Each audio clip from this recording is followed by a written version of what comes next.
Dans le débat public, la confusion entre désinformation, mésinformation et malinformation entretient un désordre informationnel qui fragilise la qualité du débat et la confiance du public. Pourtant, ces notions recouvrent des réalités bien distinctes qu'il est essentiel de comprendre pour mieux s'informer et éviter de relayer des contenus nuisibles.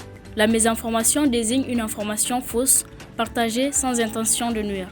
Elle naît le plus souvent de la précipitation, de l'émotion ou d'une mauvaise compréhension des faits. Une alerte WhatsApp annonçant à tort une pénurie de carburant partagée dans des groupes familiaux pour prévenir les proches illustre bien ce phénomène. L'intention est bonne, mais les conséquences peuvent être lourdes. Panique, rumeurs et comportements irrationnels. La désinformation, en revanche, relève d'une stratégie délibérée. Les contenus sont volontairement falsifiés, manipulés ou sortis de leur contexte afin d'induire en erreur, d'influencer l'opinion ou de nuire à une personne, une institution ou une communauté. La diffusion d'une fausse vidéo attribuant de faux propos à un responsable politique à la veille d'une élection n'a pas pour but d'informer, mais de manipuler. La malinformation repose, quant à elle, sur des faits exacts utilisés de manière nuisible. La vérité n'est pas inventée, mais elle est détournée.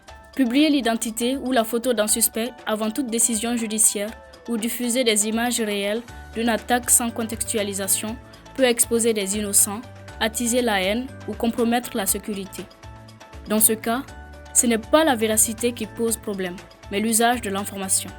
Ces trois phénomènes prospèrent dans l'écosystème numérique, où la vitesse de diffusion prime souvent sur la vérification. Face à ce triple défi, le journalisme joue un rôle central, distinguer, expliquer et contextualiser. Informer aujourd'hui ne consiste plus seulement à dire le vrai, mais aussi à mesurer l'impact de l'information et à prévenir ses usages destructeurs.